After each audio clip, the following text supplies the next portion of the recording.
Hey everyone. Thanks for joining this episode of the Union Podcast. I'm Scott King. I'm joined with my usual co-host, Chris Kraus. Hi, Chris. How are you? Hey, Scott.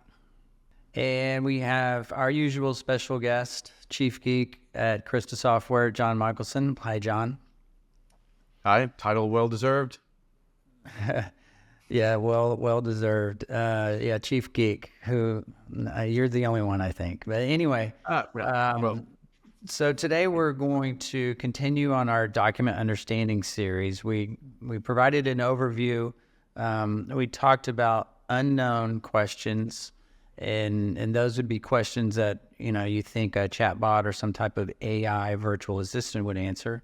And then today we're talking about known questions but unknown answers. So those would be questions that you routinely ask of your vendors, of your customers, and they submit documents to you with the answers, but in different formats, right? So it's not a standard format. Like, we've got some examples that we're going to talk about. Think about checks, think about tax forms, things like that. But Chris, explain to us, the OCR technology, kind of how it started, where it evolved, where IDP is, and kind of, where it is today, because I think some of the things that we're going to talk about, are very recent advancements in the technology, and people may not be aware that they're available and maybe why it works. But so kind of give us an overview.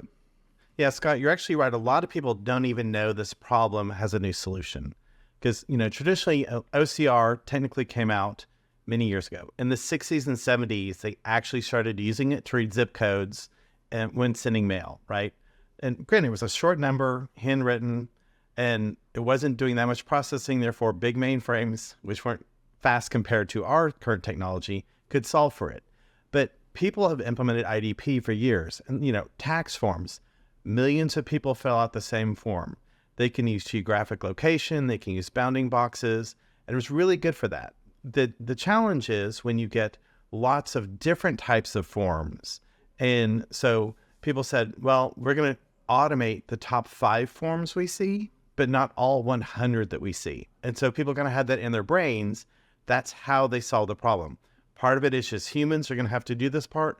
Part of it, when it's a well-structured form, OCR and IDP will grab onto that and get to it. But the problem is when you have complex forms, like very complex tables within tables, merged headers, and things like that, all of a sudden it couldn't solve everything.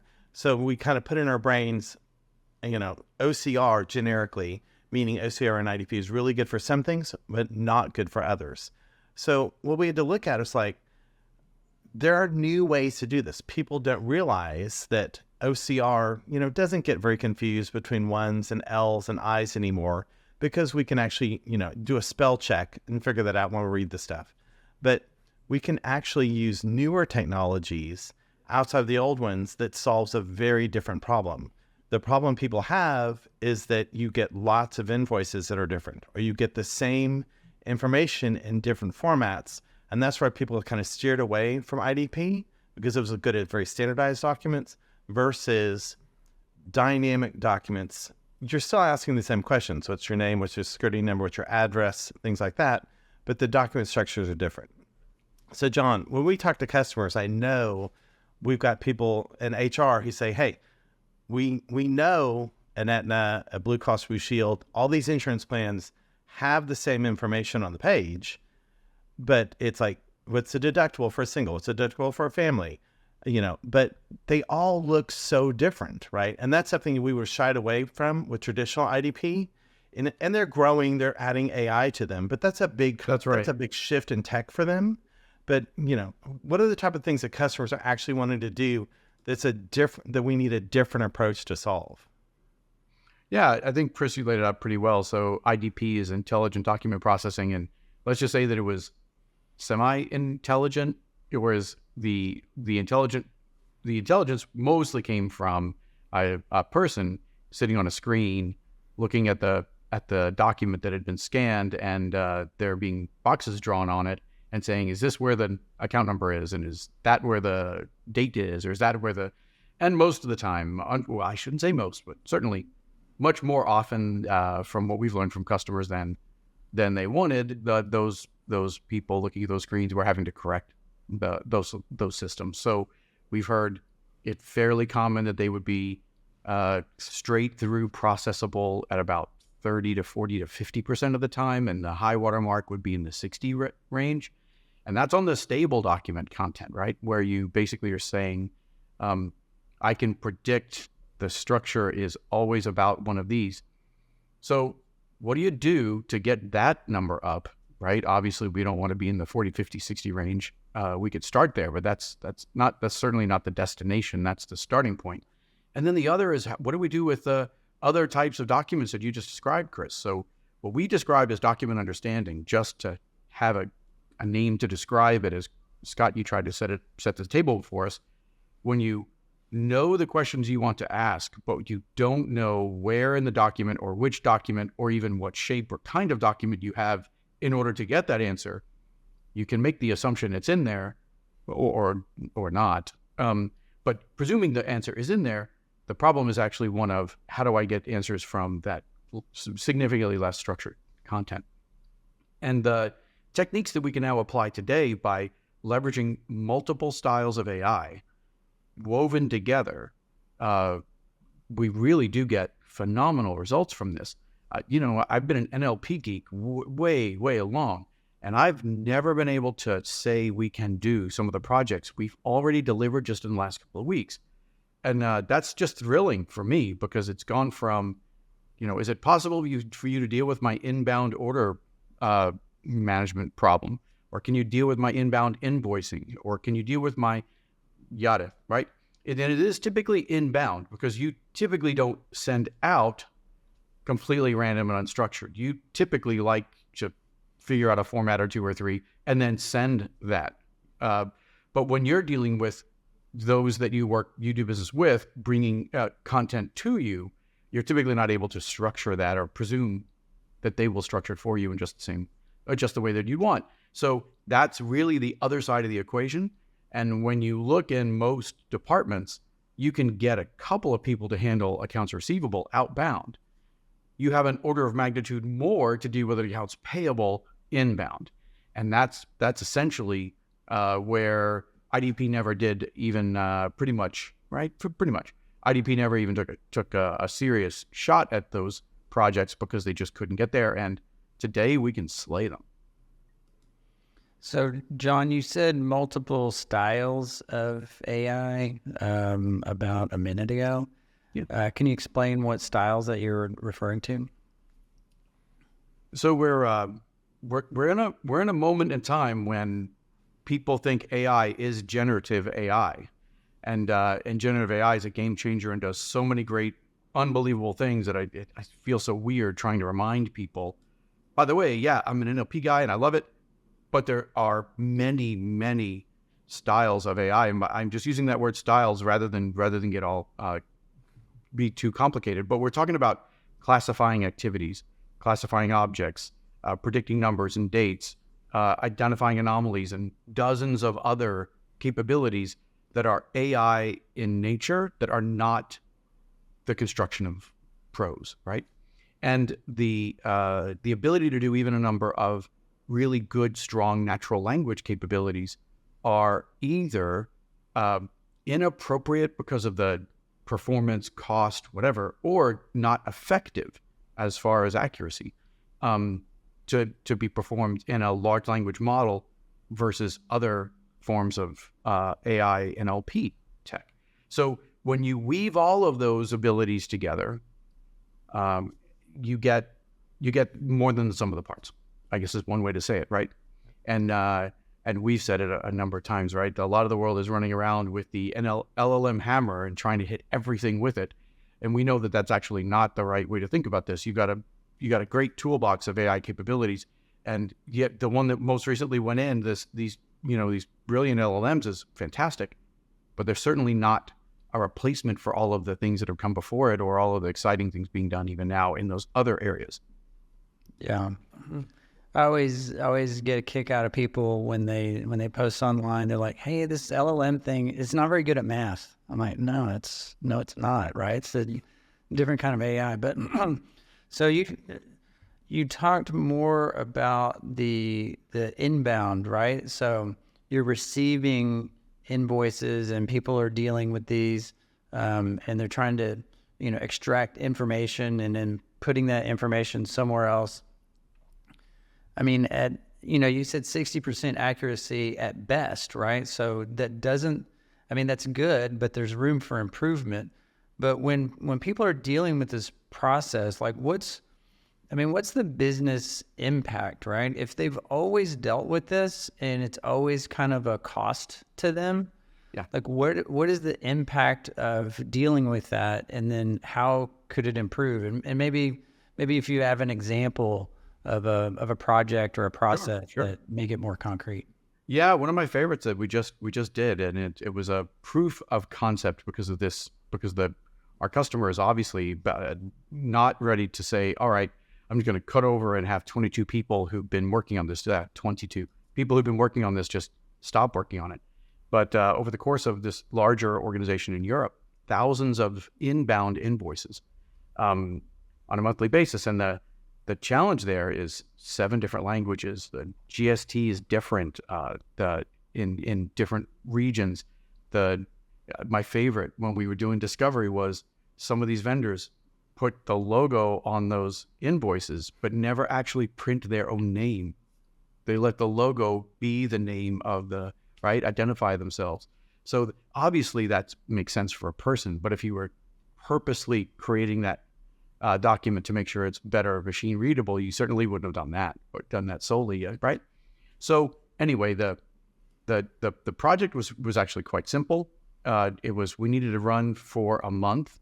We needed, of course, for the existing process to be executed for a month. We needed to figure out if the techniques and AI capabilities that Krista had were going to at least match what the folks who are currently doing this would. And of course, even at a 40%, there's a big ROI, because obviously if the machine's doing 40% of the work, then already almost 40% of that is the savings on the value side. I got to get to that in a minute, because it's actually significantly more valuable than just the labor cost savings, which is good, but it's significantly more. This particular project really highlights a theme that I've said many times. The accuracy in that first round, right, of our accuracy, this is, like I said, the starting point and where we would want to go up from there. 82.5% accurate on extracting we know all the questions. Now let's get them answered for all. It was around 10,000 of these invoices. It turns out the people doing that same activity were 65% accurate on that set of invoices, which kind of scares you if you're one of the vendors to that company, because they're 65% accurate at getting those things into the payable system. And by the way, it's far more complicated than just identifying a number and typing it into a system. It's the business rules associated with all of those different vendors and all of those different ways. So I only buy certain products from that company. I don't buy these others. So don't let them fool you into thinking that we've ordered that. Of course, that would sound like fraud. But even normal things like I don't accept invoices for that particular thing until blah, or I've got a contractual price with those guys and they didn't honor it, or there are any number of things that make the business process part of this really complicated. So phenomenal results as our starting point, especially relative to what those folks were doing. By no fault of them, humans get worse at doing something that is repetitive and tedious. That's why the turnover is 75 to 125% in the jobs that are associated with these types of tasks. Go to a typical call center where you're doing nothing but getting berated by people on the phone with the exact same nonsense all the time. And they're basically dealing with the repetitive, tedious, complicated situation that will tire a human out just more than anything, right? I mean, anyway. And these other types of things, they do the same thing. So we want to make sure that AI is doing jobs that people don't want to do. So I don't know why we needed to be a singer, because frankly, we have those and people generally like doing the singing part. I'm so boring. I don't need it to create my art. I like artists for art. I like musicians for music. I actually wanted to do the nonsense of, would you read all that stuff and just tell me what it says? Would you make sure that it gets into the systems correctly? Would you make sure that these thousands of ridiculous business rules all get evaluated and confirmed before it goes in? If any of that doesn't work, you can tell me. I'd be glad to tell you, oh, then do this, right? But what we do now is something entirely different. And so I hope that the creative energy in AI turns more to clean the house, right? Yeah. I mean, it's, you want the machine to do the tedious work. And when people say, hey, AI is going to take jobs, right? I mean, the jobs with the high turnover and it's tough to find people to actually fulfill that job, AI should take that job because machines are better at, repetitive motions like that. And then I think maybe with the generative AI phenomenon, and you were talking about art and music and things like that, I think it's just easier for the layperson to see something created new. They don't realize that AI is doing, a whole bunch of work, fraud detection, right? So I actually got a fraud alert on my credit card yesterday, and it said, hey, you left 100% tip at this restaurant. It's outside of normal. I'm not a cheapskate by any time, but 100% was, it was easily identifiable for a machine, right? A person would just, take the 100% tip, but maybe it's something like that where like people just think that the LLMs and things, because they can use it and they can, get better at it and they can prompt it, they can make art. I think it's just easier to see. So when you were talking about the project, the IDP project, what type of technological advances, because clearly like this is new, right? So why does it work now and why didn't it work years ago? Yeah, well, one thing is GPU speeds, things that were just models that we could not build or we could not maintain without it being a serious, complex process of human labor to do. And I mean on the development of the tech side. We now are first to building those models. We don't need for ourselves to have delivered countless customers just this year. Not a single one of them has a custom AI model built by hand.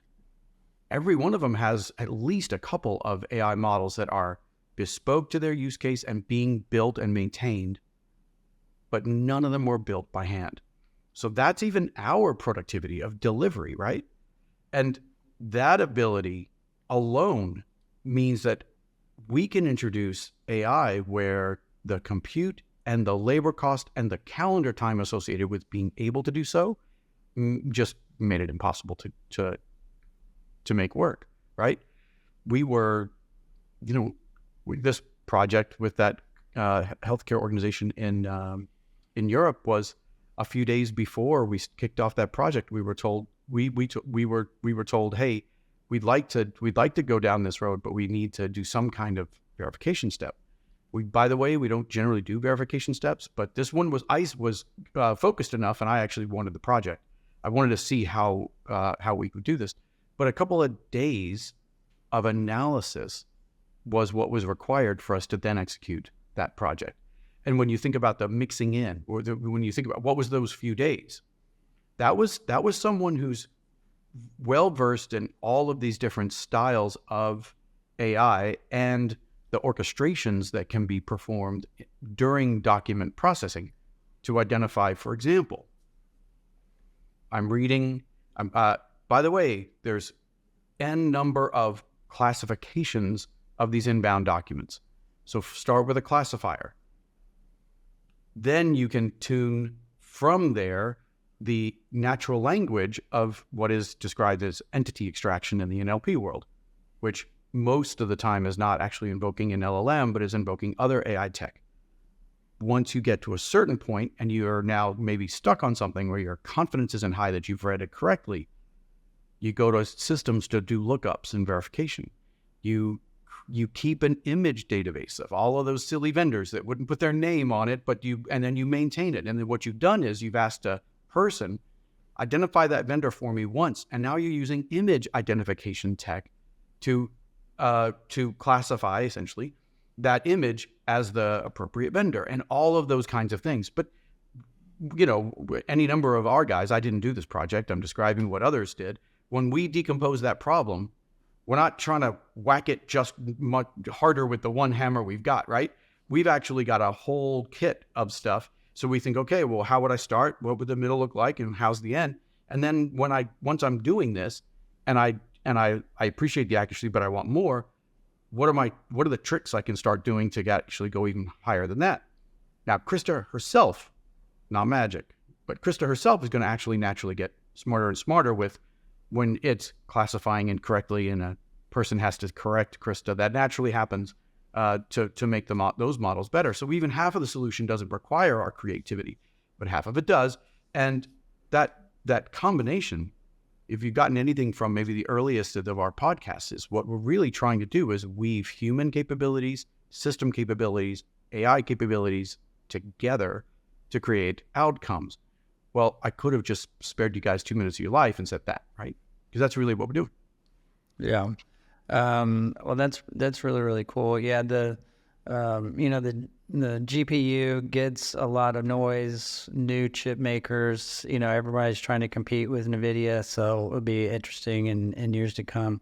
So Chris, I'm going to kick it back to you. John talked a lot about this project and then the tech. I'm curious, how does someone self-identify that they have this problem? And then maybe what are some of the action steps? How do you fix it? First, how do I know I have this problem? That I'm already dealing with it and I have people in accounts payable reading invoices. I want to, pull the trigger and automate this with tech. What do I do? Well, first off, realize there is a solution now. We couldn't have done this 4 years ago. Technology's gotten better, computers have gotten faster. And so when you look out there, if you look at your teams, when people are, say, literally having to read different documents. So when you're buying things you're procuring, you're getting different invoices that come in, then you get maybe different shipping advice, then you actually get the delivery notices. So there's usually multiple steps of that process where someone's trying to correlate different literal sheets of paper and say, I've got these 3 sheets of paper because I've read them, step them together, we're going to pay this invoice. So these tend to be very paper-based processes that people are manually shuffling and going through filing cabinets. So if you look at those, yes, you could scan them all and put them in software, but then you're still going through images in a file folder and correlating them together. So look for places where you're getting lots of different formats, but it's just, you're looking for the same information. I'm looking for the purchase order number. I'm looking for the cost. I'm looking for the shipper. I'm looking for the date of remittance. Well, you've got, I'm looking for 10 pieces of data across all these documents, and they're probably very paper-based. What we want to do is say, those are things that are very task-oriented. You want a computer to match those at work, and then then you're still going to have people, because if you get a delivery without remittance advice, or you get a partial ship, okay, are they going to send you the second, or did they cancel the order? There's still places for people to do the thinking, so don't think this is going to remove all the people, but think about those processes. They're very paper-oriented, and they're reading and scanning lots of different processes themselves. Yeah, and if you free up people, they can do obviously more important stuff, and they can probably do more work, right? But you're getting more done with the same number of people. That's always a good idea. John, Yep. Anything else from an action-oriented point of view on this type of IDP? So you want to become one of the organizations that has a core competency in adopting technology faster than your competitors.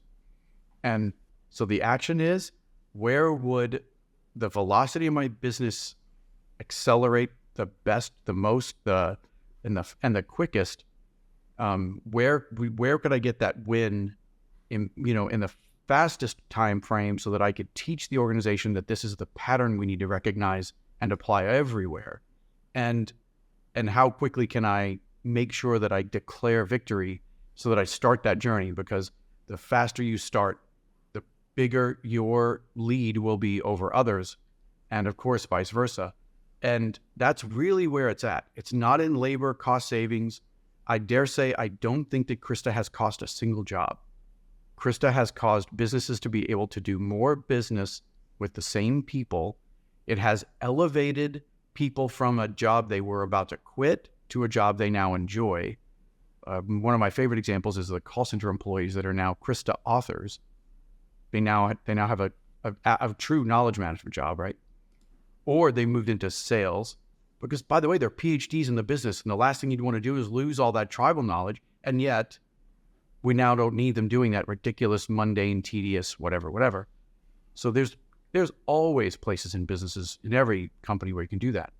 But we're really talking about accelerating revenue in the present, scaling at a lower cost, which is also faster because basically we're all bottlenecked on human capital management tasks like hiring new people and being able to keep the people we have. That old saying, it's been stuck in my head for decades, that the biggest unspecified cost of operating a business is the cost of churn, the cost of your employee churn, I should say. Employee churn is baked into so many line items in your income statement. It doesn't get its own line item, but if you saw it, it would kill you. It's one of the top costs of operating a business. So we got to deal with those things. We got to make it so that people join us and we don't have to expect that they're leaving in 9 months, right? So anyway, so many things, but back to action. Action itself, right? So do something, because this isn't the type of thing where you get to come in a couple of years from now and sort of buy the cheaper, put it all together, everything works already and you don't have to worry about it version. This is not that kind of world. This is the world where it's a learning experience and a transformation your organization needs to go through. And you've got to start that, and you've got to get good and fast at it. A really good example is, if you have one more moment, even in our own business, AI is now doing a lot of code generation, and for the first time ever, and this is the big deal, code changing. Case tools have created code for decades, and I was never, I got bit by that once, maybe even twice. Code generators are useless. Code changers is a game changer. Now, that's not going to put any developers out of business, guys. That's going to make individual developers more valuable, and the expectations of more software go higher. It's going to accelerate the pace of innovation, which, by the way, is exactly what I'm trying to get you to deal with Krista. And all of that is synergistically going to make the world a better place, right? Developers are not going to lose their job. They're going to get more done with the same amount of labor, and it's going to make them more valuable relative to where they were yesterday. At the same time, it's going to raise the expectations for developers to do more and more. We're not going to have people out on the corner panning for food who got a PhD at MIT in computer science. So the reality here is we've got an incredible transformation that is going to happen to you. You can either be a proactive part of it, or you can sort of get washed up in it and try to figure it out after the fact. Yeah, love it. But yeah, there's always inaction, right? I'm gonna wait and see what happens, but the time frames are getting shorter and shorter and shorter. But well, appreciate the IDP talk. I learned a lot, right? This is new to me too, so I appreciate you guys giving me those examples, and we'll talk to you next time.